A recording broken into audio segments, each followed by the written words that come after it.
నిజంగా చాలా గొప్ప విశేషమైనటువంటిది. ఏ రోజు తగ్గకున్నా ఎటువంటి ఒదురుకు వచ్చినా ఎటువంటి అన్నింటి కూడా ఈ కార్యక్రమాన్ని ఇంత జయప్రదంగా చేస్తున్నటువంటి మన మల్లికార్జున గారికి మరొక్కసారి ఆ గురుదేవుని ఆశీస్సులు ఉండాలని చెప్పని కోరుకుంటూ, మరి కార్యక్రమంలో మేము కారణాంతరాల వల్ల కొన్ని సంవత్సరాల నుంచి ఈ కార్యక్రమం రాకపోవడం నాకు చాలా బాధగా ఉంది. ఆయన ఎక్కడ కనిపించినా మా మీద దయలేదయ్యా, మాకు అది లేదయ్యా, మేము చూస్తున్నారయ్యా, అది చూస్తున్నాయని చెప్పండి, మీరు ఎక్కడ చూస్తున్నారు, మేము అక్కడ చూస్తున్నామయ్యా అని చెప్పని అనుకుంటూ రావడం. తర్వాత మొన్న సందుకలో వస్తే పత్రిక చేతిలో పెట్టి వస్తాననే దాంట్లో కూడా ఆ చేతి నిలువలే కాలేదు. ఆయన చాలా గట్టి వాడు 20 నిమిషాలు వచ్చింది, వాడు రట్టనే ఉన్నాడు. సరేనయ్యా తప్పక వస్తానని చెప్పని మాట ఇవ్వడము. ఆ మాట ప్రకారంగా మేము ఈ కార్యక్రమాల్లో రోజు కార్యక్రమాలే, ప్రతిరోజు నవంబర్ 1వ తేదీ నుంచి ఈ రోజు వరకు కార్యక్రమాలు ఖాళీ లేవు. ఏమి నిన్న మద్రాసు నుంచి మంగళవారం ఉదయం దిగితే బుధవారం ఒక కార్యక్రమం, నిన్న గురువారం ఒక కార్యక్రమం. ఈ కార్యక్రమాలు చూసుకుంటూ మనం 2 వేరే కార్యక్రమాలకు వస్తువులు సమకూర్చడము, ఇవన్నీ చేసుకుంటా సరే పోదాం అని చెప్పని హైదరాబాద్ నుంచి ఒక వాహనాన్ని ఏర్పాటు చేస్తే ఆ వాహనం అంతా కింద మీద అయిపోయి వాళ్ళ దాంట్లో వాళ్ళ మేనమామ చనిపోయి వాళ్ళు రాలేమని చెప్పేశారు.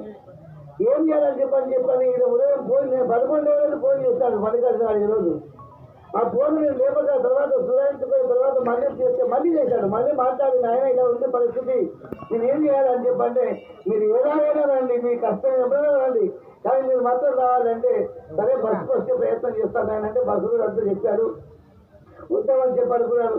కానీ నాతో ఉన్నటువంటి 40 కూడా వీళ్ళందరూ బాధపడుతున్నారని చెప్పని చేసి మళ్ళీ మా గురు సమానులైనటువంటి శ్రీ సదానంద చెన్నయ్య నాయన గారిని భద్రాద్రి నాయన, మీ డ్రైవర్కు, మీ మోటార్కు మేము ఏదైనా ఖర్చులు భరించుకుంటాం, మీరు తప్పక రావాలని చెప్పి అంటారంటే ఆయన మద్రాసు వచ్చి రెస్ట్లో ఉన్నాడు ఇంట్లో. ఆయన నిన్న మీటింగ్ హైదరాబాద్లో సెక్రటరీలో, మరి అక్కడికి వెళ్ళి ఆయన రాత్రి 9 గంటలకు వచ్చాడంట.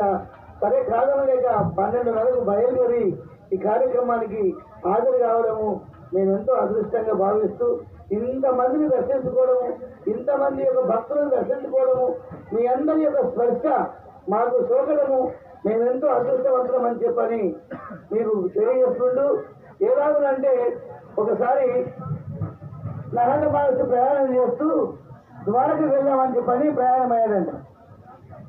అటువంటి సమయంలో ఆయన లోపల ఏమొచ్చిందంటే నహంద మహర్షికి నాకంటే గొప్పవారు లేరు, నేను భక్తిలో కానీ నామస్వరంలో కానీ ఇంకా ఏదంత పరంగా కానీ మహత్వ మహిమలలో కానీ చిత్తులలో కానీ నాయంత గొప్పవారు ఇంకెవరున్నారు, ఎవరు లేరని చెప్పినటువంటి ఒక భావన లోపల వచ్చి శ్రీకృష్ణ పరమాత్మను దర్శించుకోవాలని చెప్పని వస్తున్నాడు.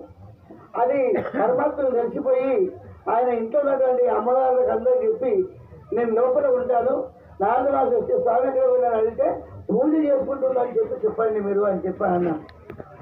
సరే అని చెప్పని వాళ్ళందరూ అనుకోని ఈ లోపల నారదరాజు వచ్చినాడు, ఆయన ఆరోగ్యోపాధ్యాయులు ఇచ్చినారు, మంచి మర్యాద కూర్చోబెట్టారు. మా స్వామి ఏడి స్వామి ఏడి స్వామి ఏడి అని చెప్పని దత్తాపతి అడుగుతున్నాడు నారద మహర్షి.